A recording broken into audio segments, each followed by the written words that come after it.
Hello again. Back in the workshop. Probably my last day for a little while. Let's try and get this thing back on its wheels, put back together, finished up. I've been here for an hour already. I've hooked stuff up. The last little bits of sort of the 12-volt signal wiring, I think. I'm sure I've missed some stuff. Got a few grounds and stuff to do, but I think I've done enough to get the front valance back on, get the radiator plumbed in, get the bumper put back on, and when we can finish up the wiring when that's all together and it's down on the ground, or maybe leave it off the ground actually and see if we can get that motor spinning. Fingers crossed. Gonna have some help today, so maybe that'll accelerate things, maybe it'll slow things down, we shall see.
That looks pretty nice, doesn't it? So I've got some M8 standoffs here, rubberized. You see you've got a bit of space behind there for the pipes. Let's get the pipes on and check it out. Bought a couple of these silicone elbow reducers. Really good customer service actually from this lot. I'll have to look at the thing on it to remind myself who it were. autosiliconehoses.com. Nice people. Unfortunately I'm going to have to chop their brand off because I'm going to have to chop them both down. I've already chopped one down, as you can see here. Nice tight fit up against there.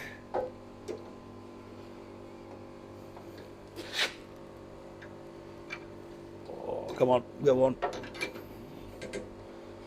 There we go. And it's snug. I could probably take a little bit more off, but it'll all bolt up, which is the main thing. In fact, once the bottom standoffs are on, it won't be touching anything, so that's perfect. Need to do the same for the other side. Get the bottom standoffs on, and there we go. There we go, radiator fully fitted and plumbed in. So I've got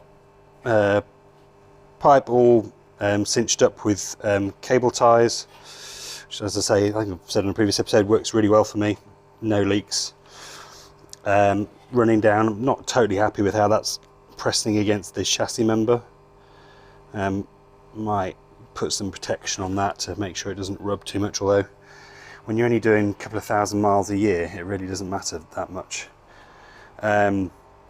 Same on the other side, got my elbows in, got it all bolted up so it's nice and firm, albeit supported on those rubber mounts. So that's that bit done. We could, well, let's get some 12 volts sorted. Now, do you know what? Let's get the rest of the stuff bolted on the front and then drop it. Nah, let's leave it up. Let's get everything bolted up, put it back together, and then start hooking up some 12 volt stuff and doing some testing.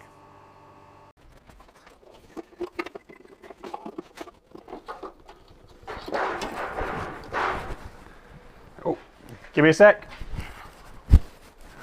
Work out what I've done with the key.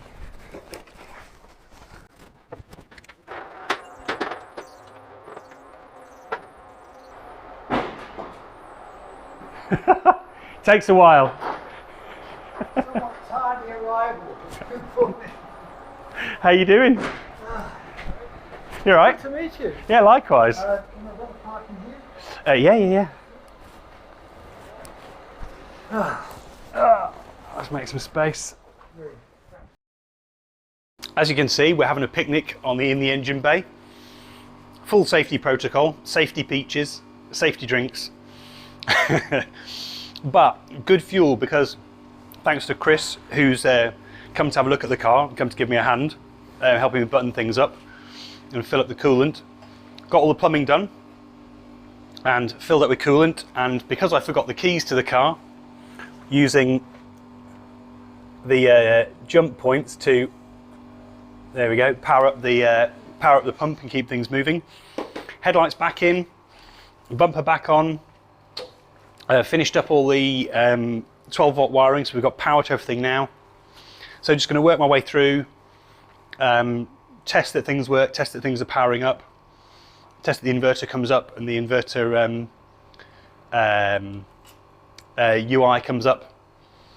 And if I can jury rig enough stuff, hook my laptop in and see if we can get some data out of it.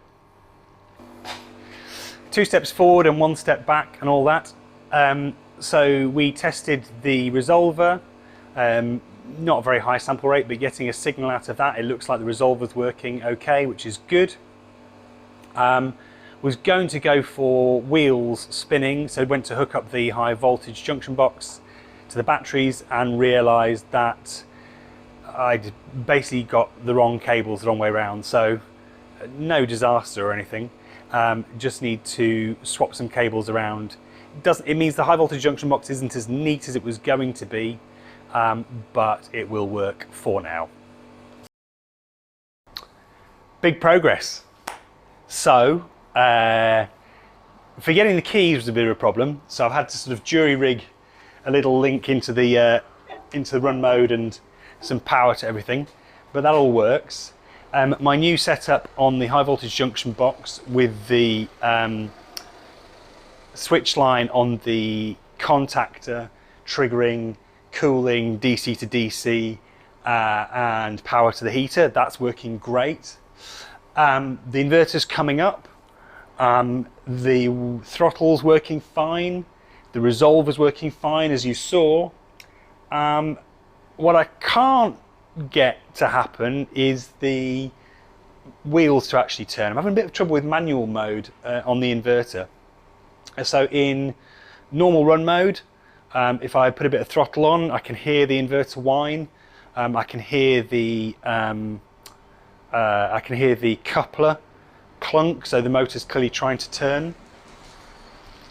But in manual mode, adding manual ID does nothing. The inverter doesn't start to whine. Can't quite work out what's going on there. So massive progress, big steps forward, not quite on the road yet. Need to fix a few things, bit of wiring tidying up to do. Still got a leak from the cooling hoses. Not sure when I'm going to get back here now. Soon, I hope, because this is so close to being on the road, but not quite there yet. Thanks for watching. Hope that was interesting. Didn't show you quite as much as I'd like because Chris was here and I was explaining stuff to him, and now I'm being picked up by my children. Thanks for watching anyway. Catch you next time. Bye bye.